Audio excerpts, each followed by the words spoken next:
Welcome to Beyond the Press Release, a production of Gore column in which we take the time to speak with small cap executives right after they put out important news. And you can see him on the screen. He's back, Peter Pascali, President, CEO, PyroGenesis Canada, saying this for the first time.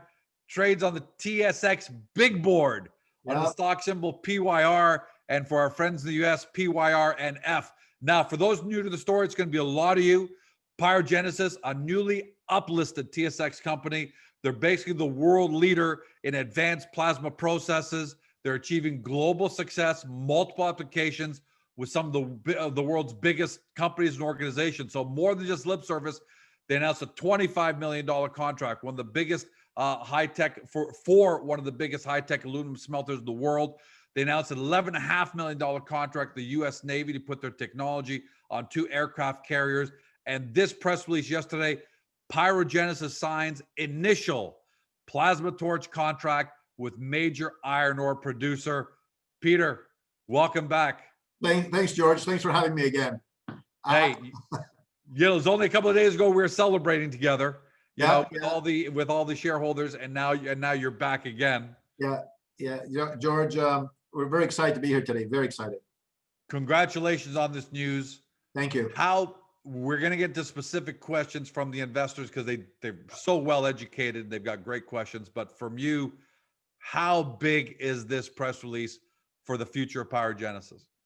George, it's probably one of the most exciting press releases I've written in the past 10 years. I mean, it actually, we took 2 days to write it internally. We're very, very excited here. For those that are new to the story, George, it was about iron ore pelletization, which is essentially concentrating iron ore at the source before it's transported. And that industry typically uses a lot of fossil fuel burners, diesel burners. And by changing out with our plasma torches, we can really impact the greenhouse gas emissions. And we've gone from 0 to lightning speed in 18 months.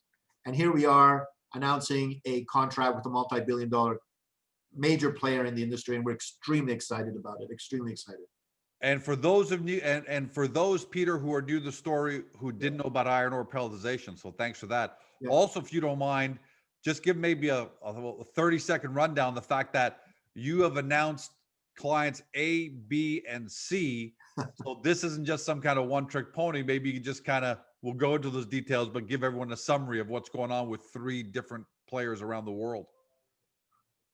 So to put that in context, George, basically what happened was way back when, about 18 months ago, we were engaged by a company in Sweden to test out this type of concept of replacing fossil fuel burners with our plasma torch, and it worked very well.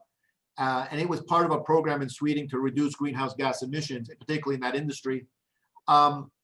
What we didn't realize was the impact it would have in the rest of the industry. And so we were approached by quite a few people in the industry right away when that news broke to look at replacing their diesel burners with replacing their fossil fuel burners with our plasma torches, right. Which, by the way, George, as you know, we have a patent in that industry for, which we're protected in that game. So that's where we described client A, client B, and client C originally. There's more out there. There's more letters to the alphabet. We don't press release it anymore. And also, there are other industries that use fossil fuel burners and have the similar pressures to reduce greenhouse gases and are approaching us. Right. So within the past 18 months, or since that particular time, we've engaged these and publicized these A, Bs, and Cs. And what you have to understand is these are huge companies, huge multi-billion-dollar companies. To get their attention is very challenging. So they approached us, and they're a relatively conservative lot, okay? But we're finding that we went through a modeling, which is basically the first tick of the box. You go through a modeling concept to see, does it work in their particular environment? We've passed with flying colors.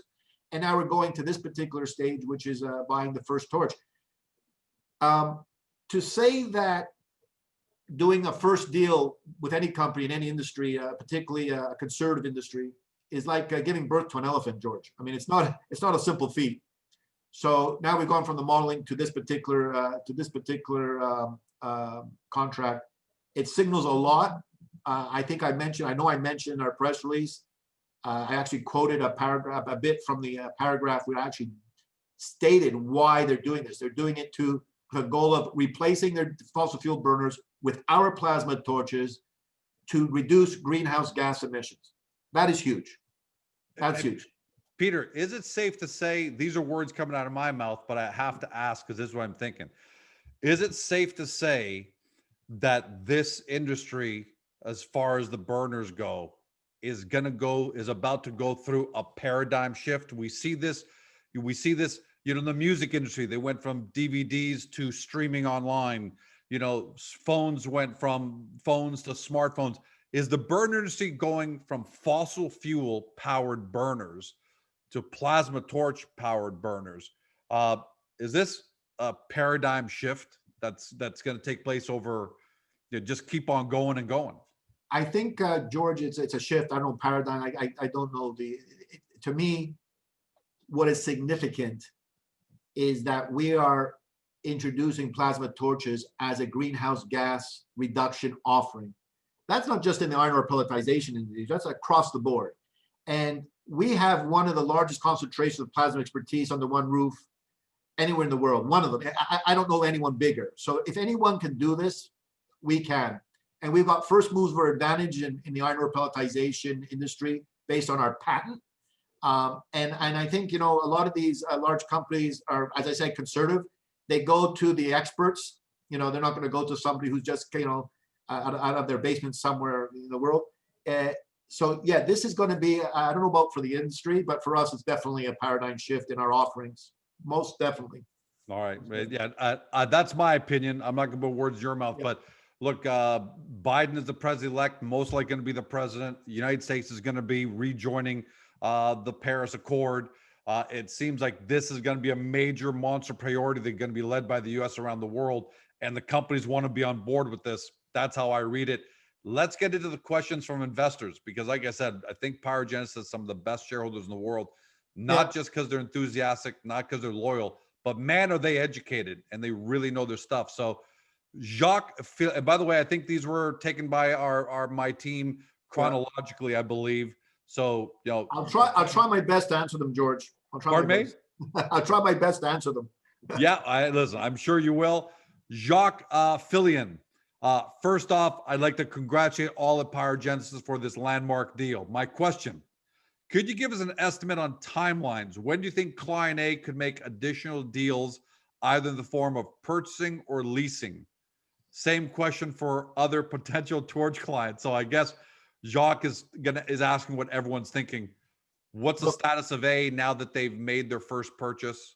Okay. And what does that do for B and C? I can't speak to client A. It's not my position to, or client B or client C in timeframes. What I can tell you is they are all pushing us. They're pushing us. They pushed us to sign the agreement. The agreement was in the Dropbox. They signed it. We didn't sign it for a number of days because we needed to. We need to dot the I's and cross the T's and double check and triple check before we sign on the dotted line. They wanted to get it done weeks beforehand. Okay, they wanted to get it done. I think September 30th and October 30th, and there's a lot of pressure. I can tell you that with respect to Client A, we're already discussing the next phase. We are very confident that what each one of us wants to get out of this first torch implementation is already there. I mean, so we're already discussing about the next phase. You have to understand that these clients, these companies, it's not like a luxury item. It's not like a toy that, hey, let's just check it. When they want it, they're going to want it yesterday, because when they purchase it, it's either to save money or make money. And so there's going to be a lot of pressure to deliver fast and furiously, not just from one client, but from many clients. So in terms of timelines, I don't want to speak to timelines in terms of, I think, because I don't know 100%, I have an idea, but I don't think it's appropriate me to discuss some else's timelines. It has to do with ticking some boxes, implementation schedules, to some degree, COVID related delays, but we don't see any right now. But all these things are an impact, and but we're there. We're very close. We're very close, I think, to the next phase. I mean, to get this, to get the first order done, George, I cannot emphasize what it means to the whole project enough. Yeah, and what the takeaway for me there, because I've had hundreds of small cap clients, is the fact that the chase is the other way around. They're pushing you, usually it's a small cap company, George Co. pushing big company, try and get the deal done because they want to get it done. So that's fantastic. The next question is from Peter Radincich. Man, sorry if I butchered that, buddy. My first question that comes to mind is in regards to the $1.8 million price tag for the first torch order. I'm sorry, the price tag, okay. What the $1.8 million price tag, significantly less than the $3 million everyone was led to expect. Is this price reduced because the first torch was sold after testing, considered used, or is it because there's no maintenance package included? I guess the easy question is, why $1.8 million versus the $3 million people have been expecting? Well, there's a number of items that you can think about. Is first of all, why wasn't it for free as a marketing bill? Why didn't we just give it for free? So the first part of that question is, yes, you're right. It's 1.8 because it did not include maintenance and spare parts contract out into the future. So at 1.8, I think we can say with a relative confidence that the $3 million net present value to the company is well within range. I mean, it's well within range. I can't remember the other part of it was that, did I answer it? Yeah, that was, or was it because the first torch was sold because it was part of testing and used? No. It's a brand new torch. It's not used or nothing like that. No. Peter's second question, I think it's interesting too. Even though Pyro has the patents pending on the technology, what are your fears of the torch being reverse engineered and modified by companies out there from countries where intellectual property isn't? We've been around for like 20 plus years. I mean, we haven't seen anybody try to do that in our torches. Torches are strange, George. I mean, it takes a bit of a know-how to get it done. Even to ignite a torch which it's not patented. You can blow up in your face. That's not to say somebody can't or won't, but we haven't seen that threat as much as other companies have. We recognize that it may be out there, so we guard our intellectual property and very, very, very closely. Having said that, I suspect that the type of people that we're dealing with, multi-billion-dollar companies, like to go to the experts, like to go to the people who know what they're doing. Right. It's more than just a knockoff. Put it in. There's some know-how associated with it. There's after-sales service. That's exactly what I was going to add. This isn't like a computer that you can sell in the store at some mall and it's a knockoff, or this is such a highly specialized, large purchase item that to reverse engineer it and try and get it for I don't see that happening. So we have a history of understanding plasma torches, knowing how they operate, know how their idiosyncrasies. I mean, if you're going to buy a knockoff, that's interesting, but is that person able to address the particular environment that you're applying the torch in, and the after sales service and the confidence? I don't think so. Yeah. No, the other thing, George, is what we always do is we try and keep ahead of the curve. Even in this early stage, we have crazy ideas to improve it, make more money on it, of course, improve it. And although we haven't even, we haven't even got there yet, but I don't want to say too much there, but our expertise is also in improving what we have down the road.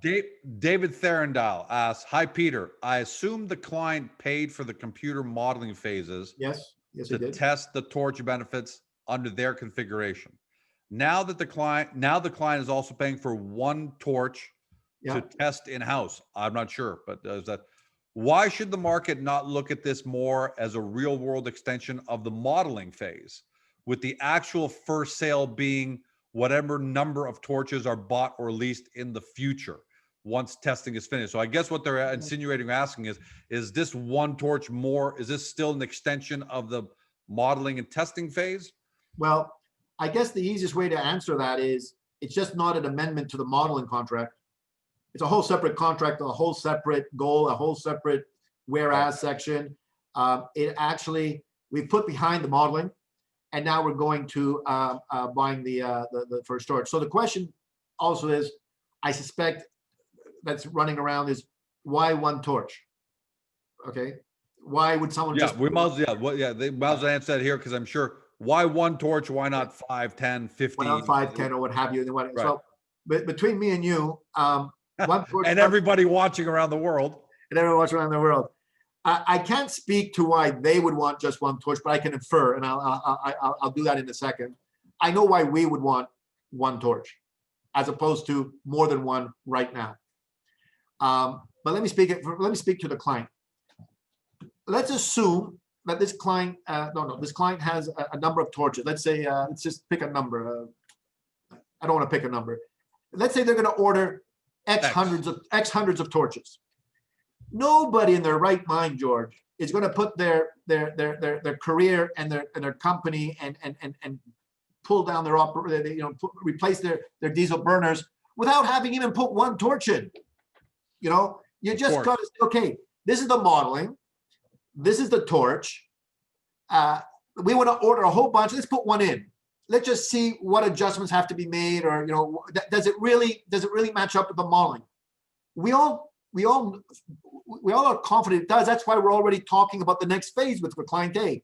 So, but prudence dictates they got to at least put one in, right? Prudence dictates. It's just prudent, for crying out loud. It's just prudent from every aspect. I mean, one of the difficult things in this whole process is getting the message out and having people understand how business operates. It's a difficult thing to message. So that's they're a conservative industry, and that's what I believe they're doing. I mean, that's what I think they're doing. For us, it's something that we would push, because you learn so much with the first one in operation. That's what happened with Drossright. We sold the first one at $600,000, $800,000, the next one 1.1, the next couple for, I think, around the same price. And then we came up with 7 being sold for $20+ million. There's so much that we learned in reducing prices, maintenance, spare parts, what we needed to do. You don't walk into a gazillion order of torches not knowing what type of spare parts you're committing to and things like that. It's what you want. It's what we want to know. There's also a subtle element. We would like to know if there are any operating improvements as a result of operating our torch. That's something that I think my engineers want to know. I want to know if there's any other benefit. We'd like to have the opportunity to price it in. That's what we want to do. I mean, it's not a secret. We're very open book with our client. This is what we want to do. They have their reasons, which make ultimate sense. We have our. I think it makes sense. I think it makes that makes complete sense. You've done the modeling.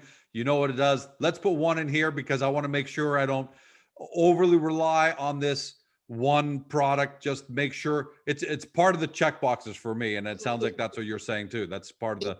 If they were going to put in 1,000 torch order and we were going to accept it, first of all, whoever did that on their end should be shot, and I should be put into the asylum asylum, because as a business owner, you don't want to do that. Not when you can take a couple of months in between and wait and get it really nailed down. And that's what I speak to when I say, slow is smooth and smooth is fast. Yeah. We're not here, George. We are not here for a press release for the quarter. I'm not here selling my shares or selling the company. I'm here building a company and a business. I call it sometimes a dynasty. I'm building a business, and you don't build a business on doing stupid things fast for a press release. That's not what we're here for. Listen, if other people there want are some small cap companies that do that for promotion reasons, but you're building a real business. Yeah, I'm developing a real business. I'm here for a long time, and I'm fully committed, fully committed. And that's the way you build a good business. That's what we've done with Drossright. That's what we've done with the U.S. military. That's what we did with Aubert de Val. It works, and we're not going to change that game plan. Now, if some people are interested in that, news flash to get in and out, that's not us. There's other companies that you can deal with that. That's not us. if you care, if you understand what we're doing and you buy into the strategy, then come on board. If not, you know, that's how we do things, and we do it right. We do it right. That's the way you build a business. And I'm glad you brought up, because I said in my intro, talked about the dross right, talked about the U.S. military. Can we presume that iron ore pelletization, these burners for the iron ore pelletization and other industries, but for right now, we're just talking about iron ore pelletization. Yeah. Is this the next and the biggest new leg that's going to be, you know, one of the pillars of PyroGenesis? Because to me, it just looks like it's going to be, it should be bigger, but I don't want to put words in your mouth. But is this the next leg? Well, I don't want to. It's like, you know, Sophie's Choice. What baby do you want to, you know, what child do you want to promote? They're all very interesting. What I think the takeaway here goes a little bit beyond iron ore pelletization and speaks to all of our offerings. What we're doing is we're finding that all of our not all of our offerings have a greenhouse gas reduction component to it, which is very interesting.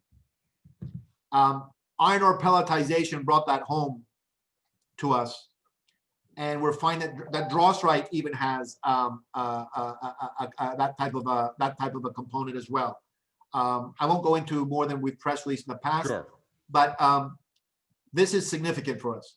This greenhouse gas reduction component. Here's what's interesting. It's not just a greenhouse gas reduction offering, and that's the only reason why it makes sense. Our drossite offering makes sense on its own, and then you add on top of it, it reduces greenhouse gases. Phenomenal. Same thing here.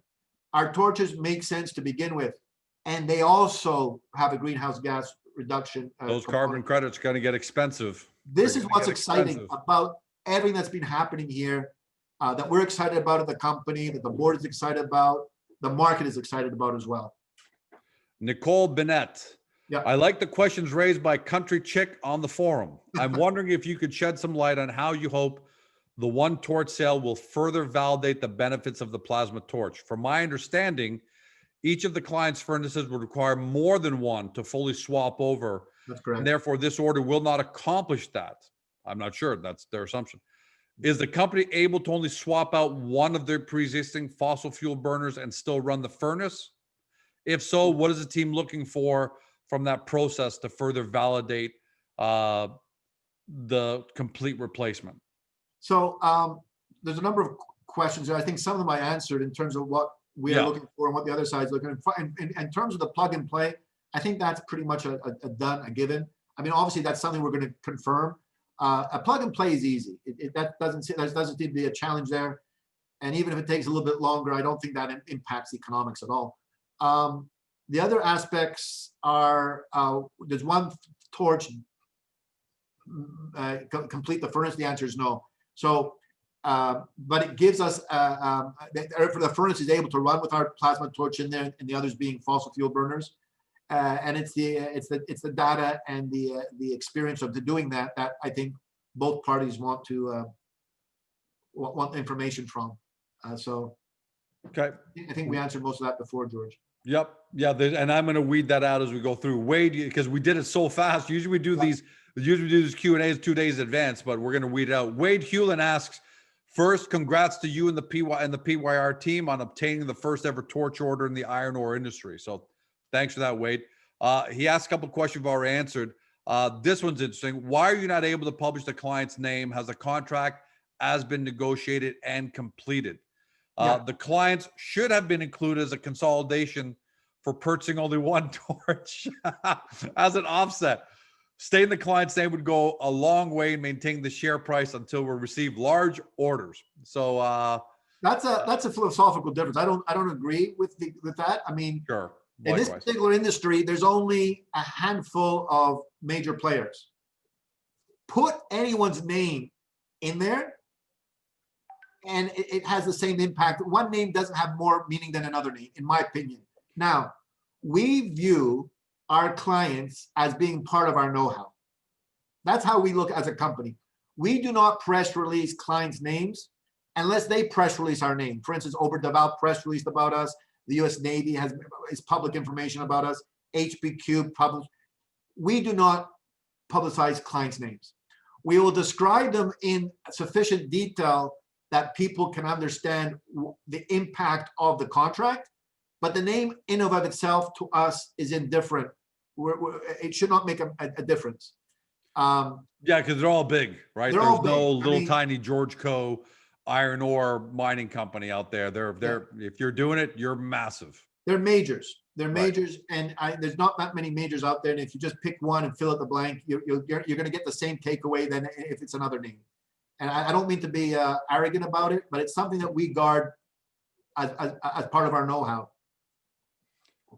Wade goes on to ask questions about what's next, but we've already discussed that. So Wade, Peter's already told you about what's next, discussions underway, and so on and so forth. So I'm not going to repeat those questions.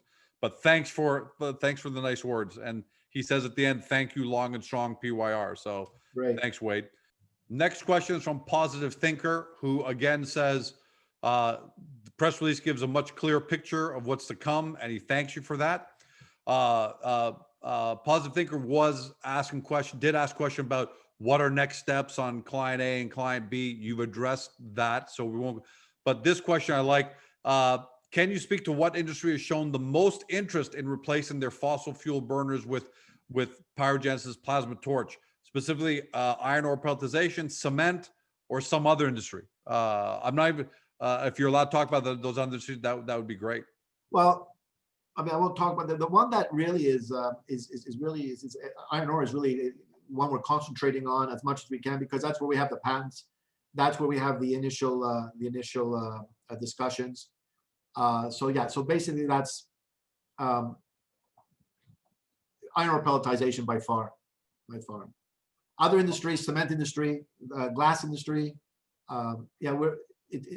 anywhere. If you Google fossil fuel burners and look at those industries, you can pretty much figure out which ones they are. So this is for people who are new to it, right? The whole fossil fuel burner industry has been around for a long time, but they're going to be undergoing replacement. It's pretty clear to me that whether it's today or 12 months from now, 24 months from now, they're all going to have to go. That's why I'm saying it's a paradigm shift. Well, George, for people new to the story, the pressures are not just for greenhouse gas reductions and meeting greenhouse gas reduction requirements, either legal requirements or social requirements. The board, the investors want them to do it. It's also, we found out, that's really interesting, is lending institutions are tying lending facilities to these companies meeting greenhouse gas reduction requirements, either not providing them or increased interest rates. So there's a huge financial impact by not some companies by not reducing their greenhouse gas. And what ours is, because it's a plug and play and it's not intrusive, they're able to meet their greenhouse gas reductions potentially in a simple and easy fashion. That's also something that we didn't mention here today for new time listeners. Joe Rago has submitted a question, but it's about HPQ and the pure vap reactor. I'm assuming we're not going to address that here today. As a policy, I prefer to let HPQ, our client, answer specific questions to HPQ. I think that's just the appropriate thing. Okay. Dedicate. Yeah, I thought so, but Joe, thanks for that. But yeah, we're going to keep it to Pyro specific to this today. And Stuart Curry also posted a question. So Stuart, thanks. But that is also the same question along the lines of, are you starting slowly with the customer? One torch, where's it going? So thanks for that. But that's been answered, Stuart. So I'm sure you'd be happy. But we want to give you a shout out to make sure you're acknowledged. Steven Stefanidis. This sounds like a plant. What is this? Your cousin or your godbrothers? Good morning, George. Hey, Stephen, good morning. First of all, I'd like to congratulate Peter and the team on this monumental deal.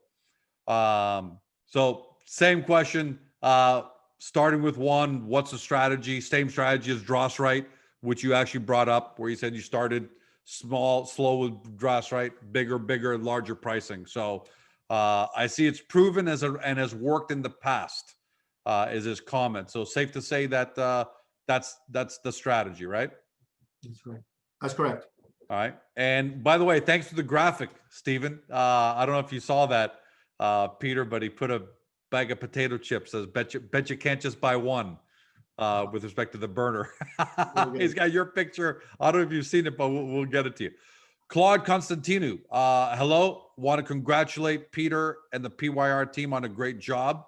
While I know you can't answer my actual question, which is who is Company A, maybe you can tell us which side of the globe they're on from your office location: north, south, east, or west. I'm not good with north, south, east.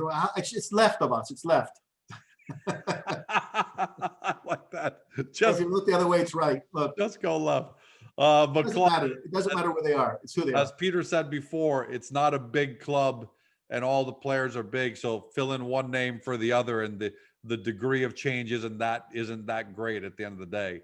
But great hunting there by him. And finally, Sean Baker. Hi, Peter. Thanks for taking the time to answer these questions from investors. Congratulations on the sale. Okay, so I have a couple of questions regarding the potential future sale, lease of additional torches. But we've talked about that. That's something outside with the modeling maybe show what types of benefits do you anticipate? Why don't I speak to leasing just a minute? Yeah, actually, because I was all from all of that. Let me just speak to leasing for a minute. You spoke to leasing on the boards, on the forums, on the Gorecom. This is your chance to really talk about it here, because most people got it. You know, when Mercedes, when I lease a car from Mercedes, they still book the sale. I'm just paying for it in a different way. So, but you can talk to it here as to why leasing. Part of the thing, you know, it was in a review update that we gave. It was down in the second or third page. To us, it was almost like interesting piece of information. What we wanted to signal to the marketplace was, listen, we're looking at cutting edge ways of increasing the potential client base. I mean, that's it. What happens in the and what I didn't understand is how people did not understand leasing enough. To me, leasing to me was easy. Can I contribute to that? I think it's because people think that leasing versus purchasing is George goes to the car dealership. He buys a car for $100,000. That's a purchase. If he leases it, he's leasing it for $700 and $800 or $1,000 a month. And they think that those are two different transactions. I think that's where the people who didn't get it were confused. It was interesting how people interpreted that. So basically, what we wanted people to understand was that we're giving clients an option with the idea of increasing the potential client base, not slowing things down, not delaying revenue recognition. So it's so from our perspective, a leasing company is separate from us. We're very clear. We're not going to do leasing. It's a separate company, unrelated to us. Mercedes Leasing, whoever happens to be, GE Capital Leasing, whoever happens to be, they provide the financing to the client and they give us the full payment. So for us, absolutely no change. And they're giving us a percent on, let's say, the full cost to the client, which we have our profit margin in. So it's a multiple. It's more than a percent to us. So let's just say, for an argument's sake, it costs us, and don't take this away as this is what our costs are. But let's say it's $100 and it costs us $25, and they're giving us a percent on 100. Well, it's actually 4% on our 25. So it's a huge additional component when we lease. So for us, it increases the client thing. How does it increase the client? Well, like you have a budget, you have a money in the bank, and you go and you're going to decide whether you're going to buy a car or lease a car. Sometimes you can take it out of your capital budget, which you've got the money to buy, or it's out of your operating monthly. Sometimes it's easier for you to get it through your approval process if you put it through the monthly budget. So again, it increases the opportunity for us to close a deal with clients. And the fact of the matter is the whole world operates this way, right? Like airplanes, they operate. Airlines, when they order Boeing 747s, they don't lay down $500 million per plane in cash. Yeah. That's how much they're purchasing it for, but they're financing it monthly through a financing company, leasing company. But Boeing gets their money at the end of the day. Exactly, George. And the two questions that kept on repeating over and over was, one, you're slowing down your revenue stream. Absolutely not. Our revenue stream is exactly the same. Our cash in is exactly the same, but from potentially more clients. And the second was,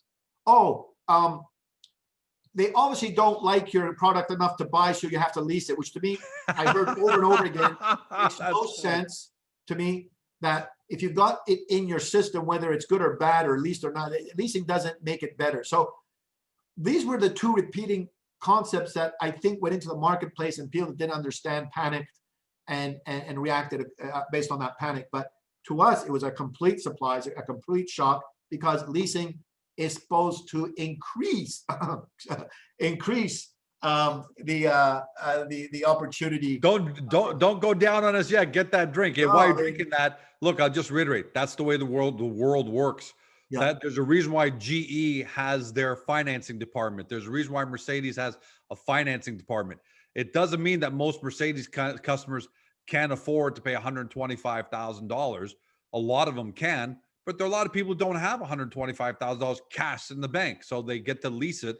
That's $1,500 a month, but Mercedes makes the sale at the end of the day. Let me put it to you very clearly. Let's just say there was no leasing of cars anywhere.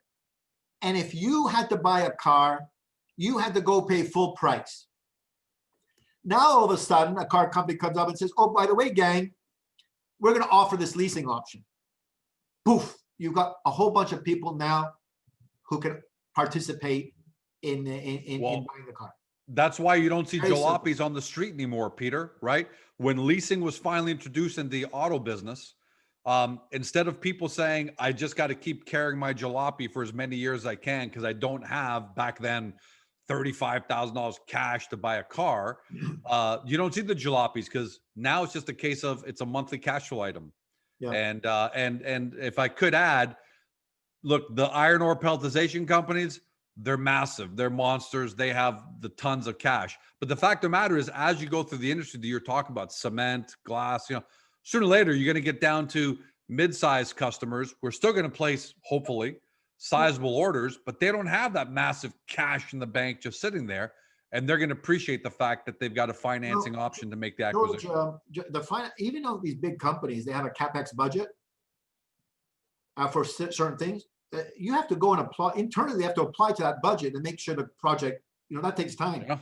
The other thing is, a CapEx budget for a company is not infinite. They got a certain parameters. Oftentimes, if they can put it into their operating budget, it's easier for them or better for them, because then they have the CapEx that they can allocate to other things. So yeah, that's exactly it. So a lot of different things that. So I hope that clarifies for the few. Most people got it, because I love the fact how many people came and took the time to explain it on the forums, defended it, not just in the Goricom, but other ones. But I'm glad you had a chance to say it well. Peter, that wraps up all the questions. Good. Yeah, I'm sure everyone appreciates this, because the news came out yesterday and here you are this morning. Sorry to everybody. I know I was reading some question on the fly, but we decided very early this morning to put out that request for questions. We didn't have our normal our vetting process over a 24-hour period, but I think we got the job done. And Peter, everybody said it. I'll say it again for everybody. Congratulations. Big day for PyroGenesis. Last words to you. Yeah, this is a huge moment in PyroGenesis history. Greenhouse gas reduction offerings are something that we can do, and it makes economic sense as well. We're extremely happy.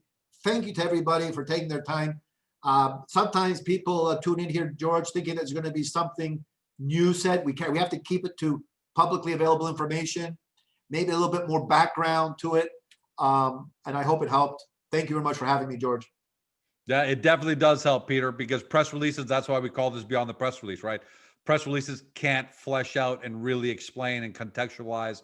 So I know everyone at home appreciates these. In fact, I think it's a big reason why the knowledge of PyroGenesis has accelerated so quickly. So thanks for joining us, Peter.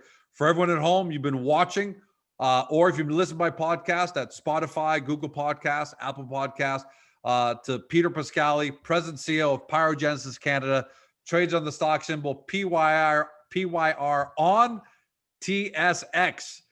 Take that V, scratch that out. TSX. Congratulations. And for our friends in the US, PYRNF. Thanks for joining us, everyone. Thanks to all the shareholders who contributed questions first thing this morning. Have a great day. See you next time. Thanks, George. All the best.